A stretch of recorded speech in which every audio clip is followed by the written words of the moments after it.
Organizational development in a company and its future implications. Introduction.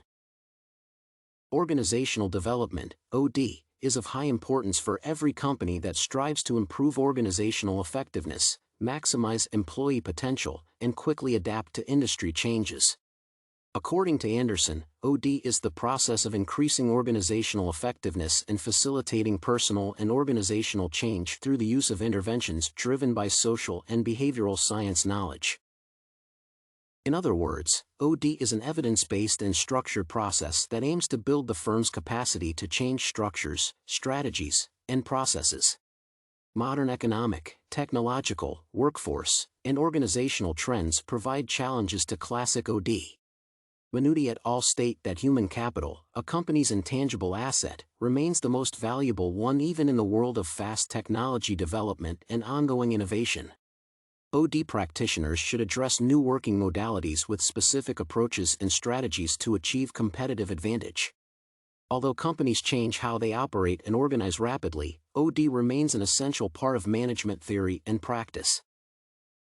Benefits and functions of OD. OD, which has a system approach and learns through experience, is associated with multiple benefits. It is essential because it can potentially improve a firm's performance, profitability, and quality of its products by enhancing internal processes, systems, and employee capabilities. Moreover, OD drives market share, contributes to the better financial position of an enterprise, and helps to edge over competitors. This management approach increases employee engagement, boosts innovation, and promotes change. As a result, it decreases costs associated with employee turnover and absenteeism. OD program starts with an initial diagnosis and ends with interventions in the system, actions such as process consultation, education, or team development. It is a long and ongoing process that requires close collaboration between managers and employees to be successful. Typical organizational development initiatives are human process, team building, technostructural, work design, agile, strategic, leadership or culture change, initiatives, and human resource management, employee development, performance management. Competency management, succession planning, performance management, and professional development are among its main functionalities. Competency management helps to determine which skills and personal characteristics are needed at a particular position. Competency models are used to identify gaps between employees' competency profiles and one of their jobs and establish screening or candidate tests. Succession planning assists managers in assigning jobs to employees based on their skills, experience, competencies, and recent training. It helps to identify talents and leaders that meet organizational requirements and goals.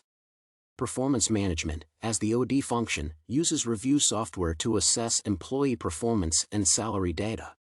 Managers can identify underperformance and address the issue by assigning professional development or using incentives. Finally, professional development aims to enhance the knowledge and skills of employees by identifying competence gaps and providing specific training aligned with organizational goals. With the advent of technology, lifelong learning has become a reality for the majority of professionals. For instance, Amazon, a famous retailer, invests considerable funds in its human workforce to keep its employees competent in a digital world. This training improves workers' technical knowledge and skills and contributes to lower recruiting costs, higher retention, and productivity.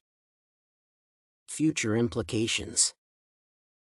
Businesses operate in an ever-changing world that requires frequent realignment and restructuring.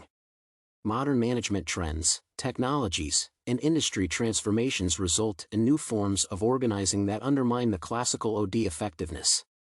It means that most past frameworks, formats, and theories do not apply to highly decentralized models.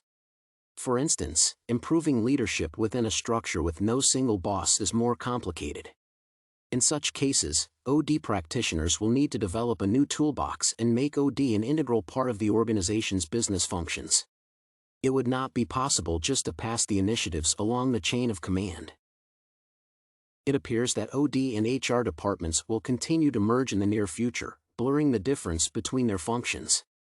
For example, OD interventions regarding talent management and leadership development will be more integrated with the general development strategies set by the organization's HR. What is more, some organizations apply strategic HR that integrates the concepts and tools of OD. They do not have a separate department, nevertheless, they still incorporate OD-specific practices. This movement will likely expand soon and result in more OD solutions to the common issues. In other words, traditional HR departments that deal only with hiring, retention, and contractual relationships will remain in the past. Conclusion. To conclude, OD will be more cross-cultural, interdisciplinary, and more integrated with the organization's operations in the future. The advent of technology and new ways to organize a company does not undermine the importance of OD. In the digital world, ongoing innovation is possible only if the company has a well-trained and dedicated human capital. OD interventions help management engage employees, align their goals with the ones of the organization, and enhance overall performance. OD functionality includes human process, technostructural, strategic, and human resource management initiatives. It seems that the functions of OD will be almost fully integrated by HR shortly.